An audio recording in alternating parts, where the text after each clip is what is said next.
Black Mirror is about technology turning on us, people using it for control, and ultimately ending up trapped by it. I don't want to be in here. I don't want to be in here.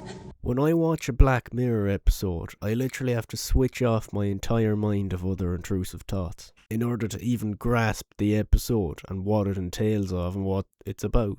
They're so hard to understand that even having a thought as simple as, did I put on my deodorant this morning, would throw me off completely, and I'd miss the entire point of the entire episode. I can't think of any other way to watch Black Mirror and understand the plot correctly other than like sitting there with a highlighter and a notebook or something and jotting down key points. A bit like what I had to do to write this script and to write scripts in general. But once I actually understand it, I learn to appreciate it even more and realise the intelligence behind it. But what if I told you that there's a kids show that has a similar effect on people? Now, Creeped Out might look like your typical spooky anthology, but there's a lot more going to it than that. When I first watched it, it reminded me of Goosebumps, especially the first 2/3 of the episode we're watching today. And there's no doubt that it was influenced by it, and I suppose some could consider it the Goosebumps for a new generation. And every so often it actually hits you with something deeper, something that makes you stop and think, like Black Mirror, and hurt your brain in the process, as I mentioned. And this episode that we're watching today is one of those episodes that feels a lot like Black Mirror mixed with Goosebumps. And before we talk about it, I'd actually never heard about this show before I started covering it. I was searching for kids anthology horror shows and came across it on a whim. I have many more on the list though, and I'm planning on covering them soon, so keep an eye out.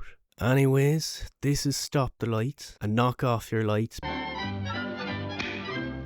off that light! Because we're about to watch something creepy today. The episode opens up with a kid called Curious, like most episodes, who is a mysterious figure who never has his identity revealed. He's basically there to set the scene and introduce that a creepy story is about to be told.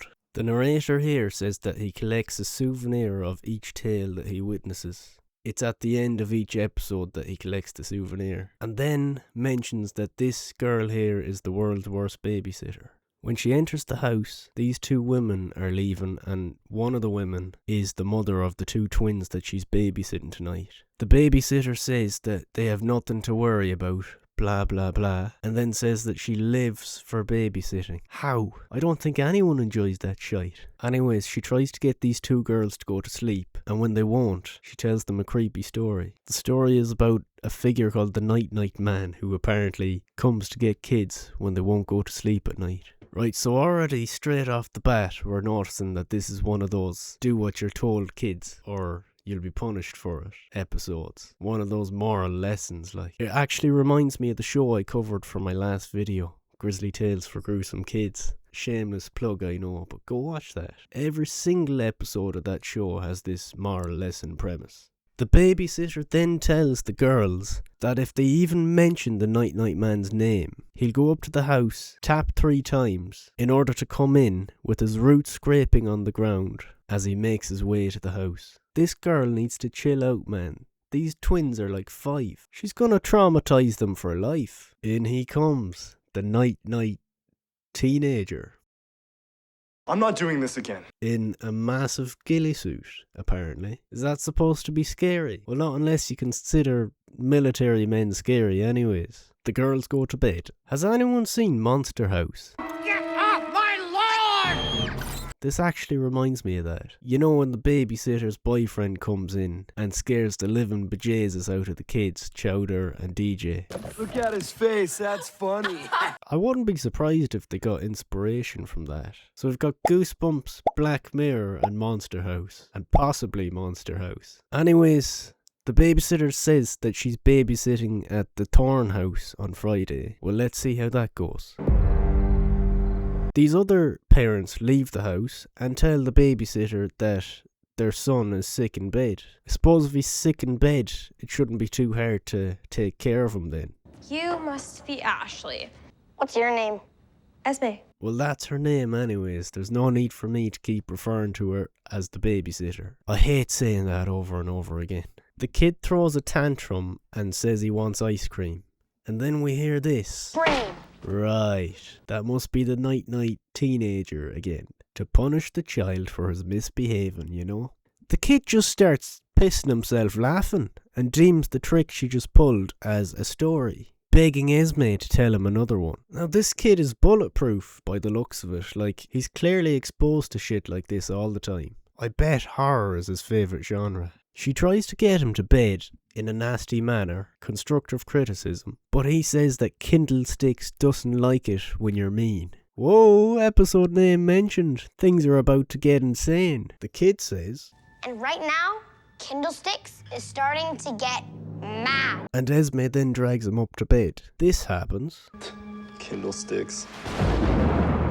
This Kindlesticks fella is clearly getting riled up. You just tap my shoulder.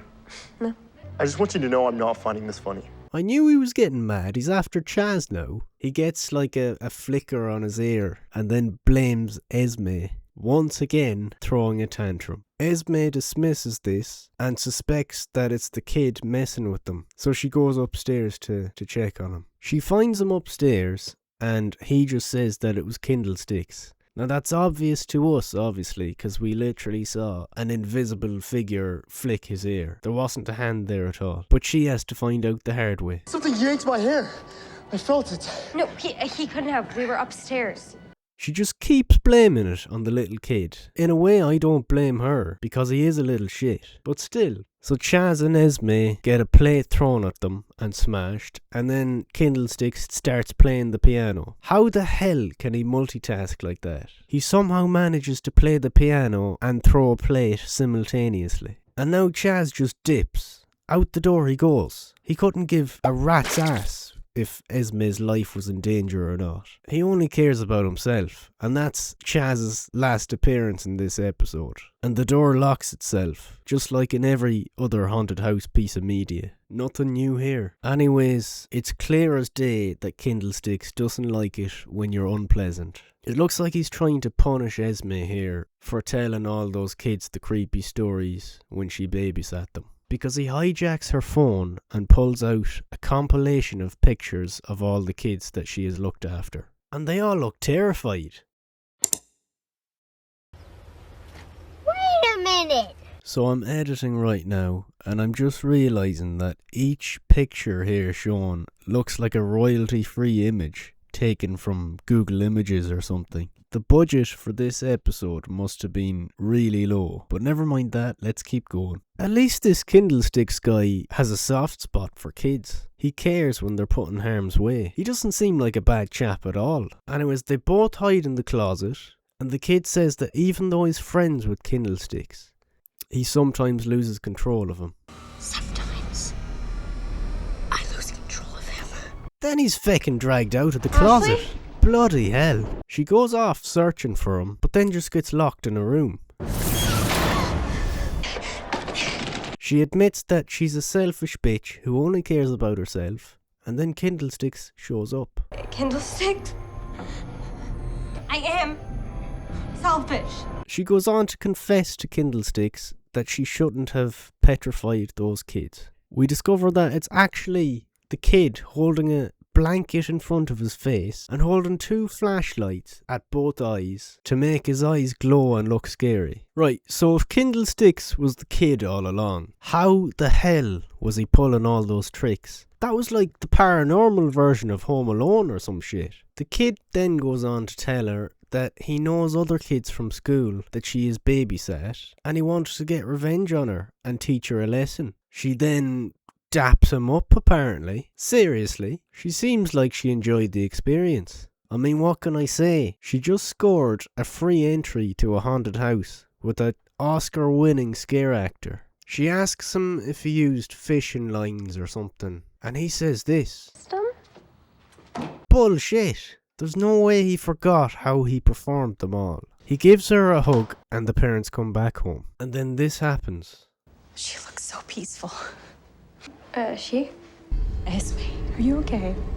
Who's that? That's Ashley, of course. So apparently Ashley was a girl the entire time. She'd literally been in bed all along. If that's Ashley, then She actually was sick. The boy was a manifestation of Kindlesticks. There's always a twist at the end of shows like this, aren't there? They just can't get away without one. This was like something straight out of Goosebumps. What are you looking at? Kindlesticks. Okay, all jokes aside, that is laughable. Even for kids. The episode ends with curious. I wonder if I'll have a wank tonight.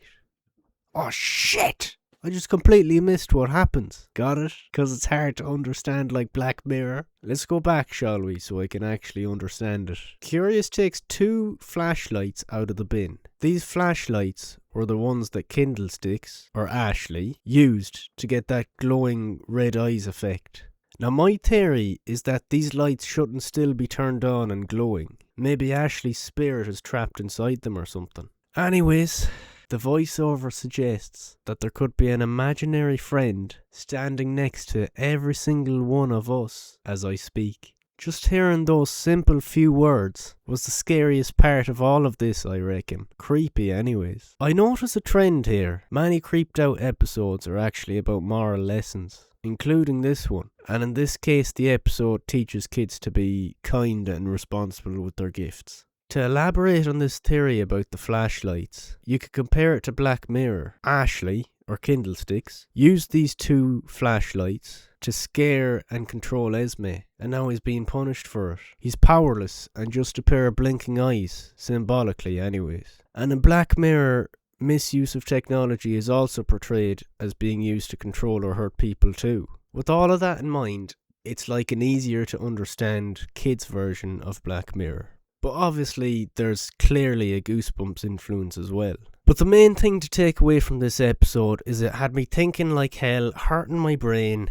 My brain hurts! To try and understand the plot, just like my brain would be hurting if I was watching Black Mirror. Whereas the likes of Goosebumps is more or less self-explanatory. But still bloody great. But I can say wholeheartedly, if I saw this episode of Creeped Out as a kid, I would have probably missed the whole point of the story and let my brain conjure up its own kiddie meaning, such as red eyes, very scary. Anyways, I'll sign off now. Let me know in the comments if you have any theories yourself about this episode, and if you want me to cover more episodes of Creeped Out. Good luck, I'll see you.